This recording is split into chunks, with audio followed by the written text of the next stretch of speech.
आपके साथ कनिका अरोरा और आप देख रहे हैं एफएम न्यूज। तो आज के हमारे खास कार्यक्रम में हम चर्चा करेंगे कि देश में लगातार गर्मी जो है वो काफी तेजी से बढ़ती जा रही है। तापमान जो है उसमें दिन पर दिन अगर हम बात करें तो जो तापमान है वो तेजी से बढ़ रहा है, जिसके चलते लोगों को तमाम दिक्कतों का सामना करना पड़ रहा है।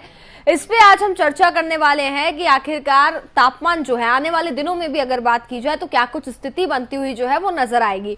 तो देश के अधिकांश इलाकों में भीषण गर्मी से हाल बेहाल है। कई राज्यों में लू की चपेट में आ चुके हैं। वहीं मौसम विभाग ने भविष्यवाणी की है कि आगामी दिनों में दिल्ली के कुछ हिस्सों में अधिकतम तापमान 46 डिग्री सेल्सियस तक पहुंच सकता है।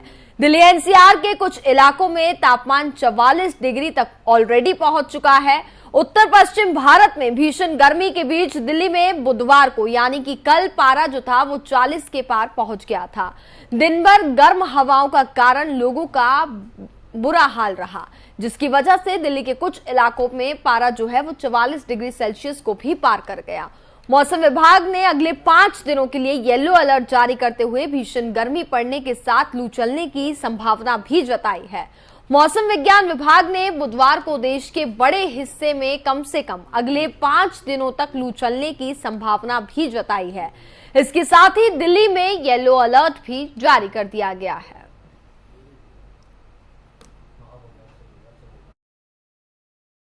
इस समय दिल्ली और एनसीआर के कई इलाकों में हीट वेव कंडीशन चल रही हैं। उत्तर भारत के कई इलाकों में सीवियर हीट वेव भी चल रही है और उसका कारण यह है कि जो लगातार ड्राई मौसम बना हुआ है और कोई भी वेदर एक्टिविटी नहीं हो रही, प्री मानसून एक्टिविटी नहीं हो रही, इसीलिए मार्च और अप्रैल काफ़ी ज़्यादा गर्म निकले हैं और अगले 3-4 दिनों तक हीट वेव चलती रहेगी और तापमान हो सकता है कि 43 या 44 डिग्री तक पहुँच जाए।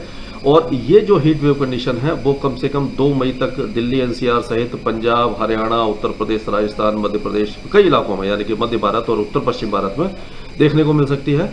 और 4 तारीख से 4 मई से हो सकता है कि दिल्ली एनसीआर सहित पंजाब, हरियाणा, उत्तरी राजस्थान और पश्चिमी उत्तर प्रदेश में धूल भरी आंधी के साथ गरज चमक के साथ बौछारें गिरें, जिससे कि तापमान में कुछ राहत मिलेगी। और ये जो वेदर एक्टिविटी है वो 4 मई से लेकर के 6 या 7 मई तक देर दोपहर और शाम को होंगी, जिससे कुछ राहत मिलेगी हीट वेव में। और मई के महीने में हमें लग रहा है कि बीच बीच में इस तरह की राहत मिलती रहेगी, हालांकि हीट वेव भी आती रहेगी। तो जब वेदर एक्टिविटी नहीं होगी तो हीट वेव आ जाएगी, यानी कि तापमान 42, 43 या 44 तक पहुंच जाएंगे। और जब भी इस तरह की वेदर एक्टिविटी होगी तो तापमान गिरेंगे और अप्रैल और मार्च के तुलना में मई के महीने में इस तरह की प्री मानसून गतिविधियां ज्यादा होने की संभावना दिखाई दे रही है। और अब आपको ग्राफिक्स के जरिए बताते हैं कि हीट वेव से आखिर कैसे बचे। बच्चों को धूप में ना लेके जाएं। इसके साथ ही अगर जाना बहुत ज्यादा जरूरी है तो फुल कवर होकर के ही घर से बाहर निकलें। साथ ही सिर को कैप या टॉवल से जरूर कवर करें, ये बहुत जरूरी है क्योंकि हीट वेव से बचना बेहद जरूरी है ताकि लू और तेज धूप से अपने आप को बचाया जा सके। वहीं बात करें तो शरीर में पानी की कमी ना होने दी जाए, इससे भी आप हीट वेव से बच सकते हैं। तरबूज, खरबूज, साथ ही खीरा या नींबू पानी ज्यादा से ज्यादा पिएं। वहीं जंक फूड और फास्ट फूड खाने से भी बचें, जिसके चलते आप हीट वेव की चपेट में आने से बच सकते हैं। कॉफी या चाय का सेवन भी कम से कम करें। इसके साथ ही हल्के, ढीले और सूती वस्त्र पहने। और विभाग ने बात की जाए तो येलो अलर्ट भी जारी कर दिया है। भीषण गर्मी के चलते हाल चुकी बेहद बेहाल है और लू की चपेट में कई राज्य जो हैं वो आ चुके हैं, जिसके चलते येलो अलर्ट जारी कर दिया है। दिल्ली एनसीआर में तापमान 44 डिग्री तक पहुंच चुका है। साथ ही दिल्ली के कई हिस्सों में बात करें तो आने वाले कुछ दिनों में तापमान और ज्यादा भी बढ़ सकता है। अधिकतम तापमान 46 डिग्री सेल्सियस तक पहुंचने की जो उम्मीद है वो जताई जा रही है। मौसम विभाग ने दिल्ली एनसीआर में बात की जाए तो येलो अलर्ट जारी कर दिया है। अगले 5 दिनों के लिए मौसम विभाग ने येलो अलर्ट जो है वो जारी कर दिया है, चूंकि आने वाले दिनों में 46 डिग्री तक टेम्परेचर पहुंच सकता है। मई के पहले हफ्ते के बाद थोड़ी राहत मिल सकती है। और लू के क्या लक्षण है ये भी आपको बताते हैं। कमजोरी लगे तो बेहद सतर्क हो जाएं।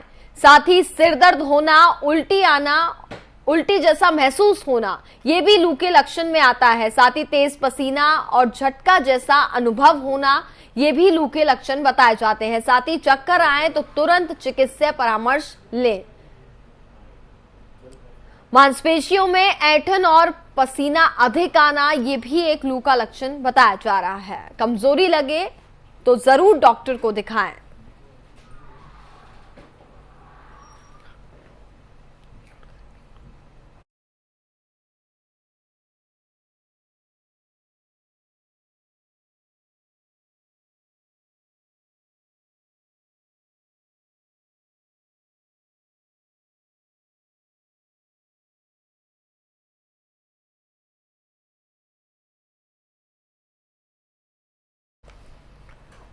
साथ ही अप्रैल में कितना रहा तापमान, इसके बारे में भी ग्राफिक्स के जरिए आपको बता रहे हैं। 29 अप्रैल से बात की जाए तो तापमान में काफी ज्यादा बढ़ोतरी देखने को मिल रही है। साथ ही साल 2022 में अप्रैल के महीने में काफी ज्यादा गर्मी देखी गई है। 2010 में अप्रैल में 11 दिन लू वाले दिन दर्ज किए गए थे। उसके बाद 2017 की बात करें तो वहां पर भी अब काफी ज्यादा गर्मी देखी गई थी। मार्च में बारिश ना होना, ये भी एक बड़ी बात है। वहीं दिल्ली में मार्च अप्रैल में बारिश नहीं हुई है, जिसके चलते गर्मी काफी ज्यादा बढ़ गई है।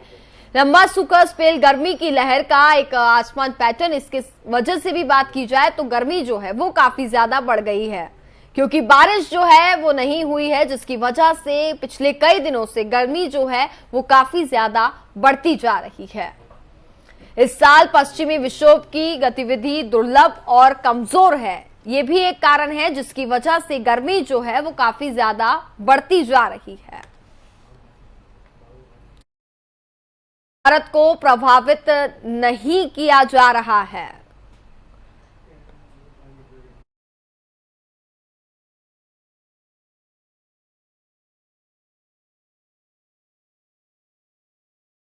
हम इस वक्त राजेंद्र नगर के नवयुग कॉलेज के बाहर खड़े हुए हैं और अंदर खड़े हुए हैं। आपको बताना चाहूँगा कि यहाँ पर जिस तरह से सीबीएसई बोर्ड और आईसीएसई बोर्ड के एग्ज़ाम चल रहे हैं, उनको देखते हुए बच्चों की क्या तैयारियाँ चल रही थी। लगातार बिजली गुल हो रही, बच्चों को पढ़ने में कहीं ना कहीं दिक्कतों का सामना करना पड़ रहा। आइए जानते हैं, हमारे पास कुछ बच्चे हैं यहाँ पर। जो क्या नाम है आपका?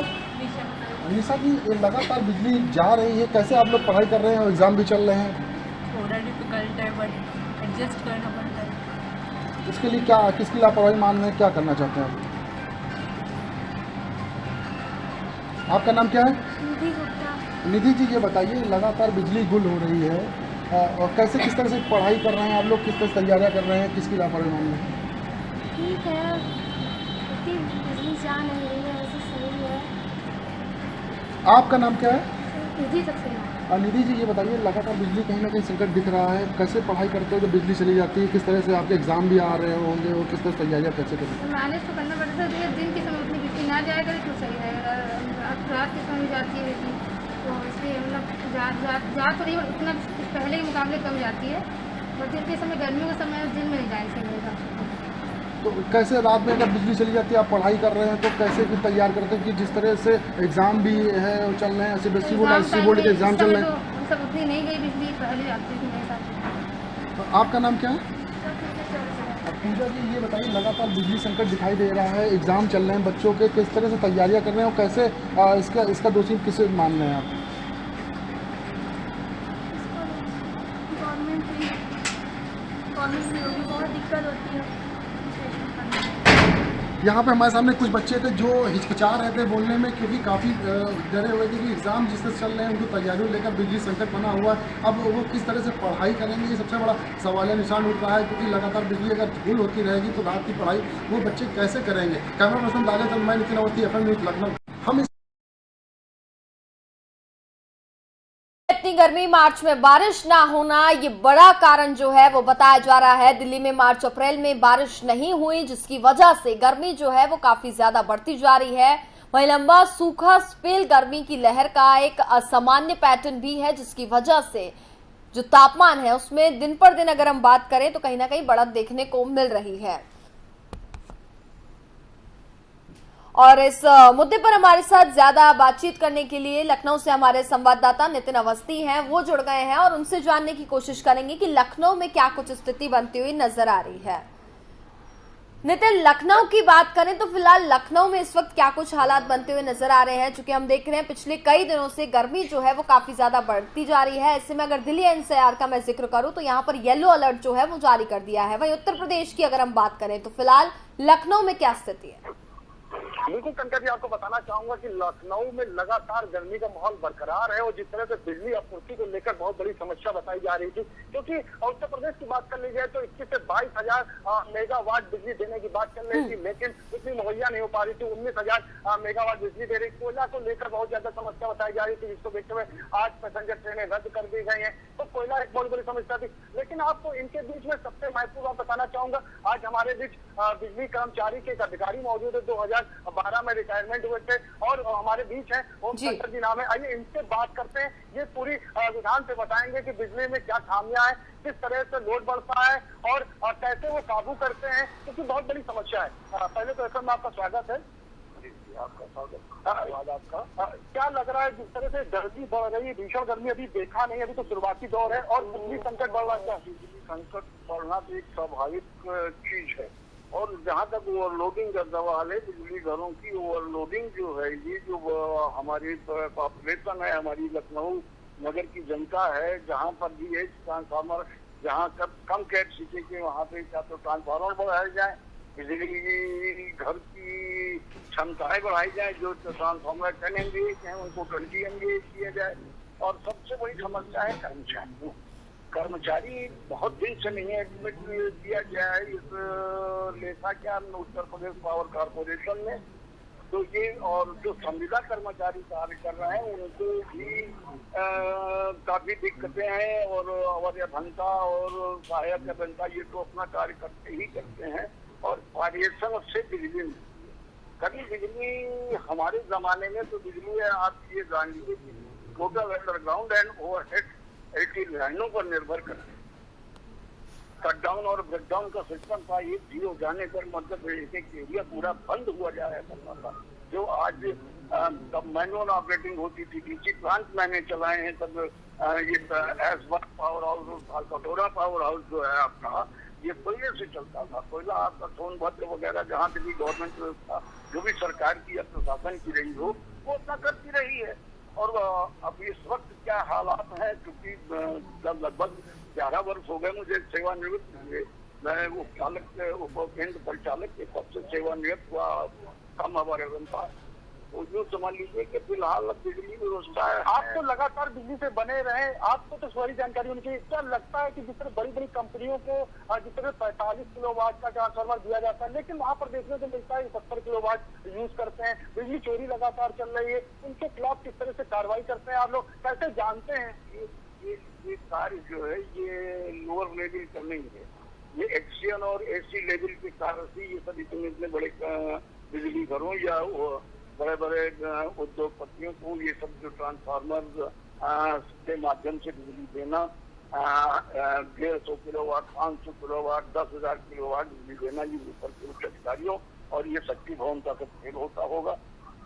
बाकी निचले स्तर पे तो SDO कनेक्शन देने का है, SDO बहुत ज्यादा किलोवाट बढ़ जाता है। इस समय ऊर्जा मंत्री AK शर्मा जी बने हुए हैं, उन्होंने काफी मीटिंग भी अटेंड कर रहे हैं, लगातार लोगों को बुला रहे हैं, लेकिन फिर भी देखा जा रहा है कि बच्चों के एग्जाम चल रहे हैं और बिजली आपूर्ति नहीं हो पा रही, उनको केंद्र से कोयला मांगना पड़ रहा है कई चीजें को लेकर।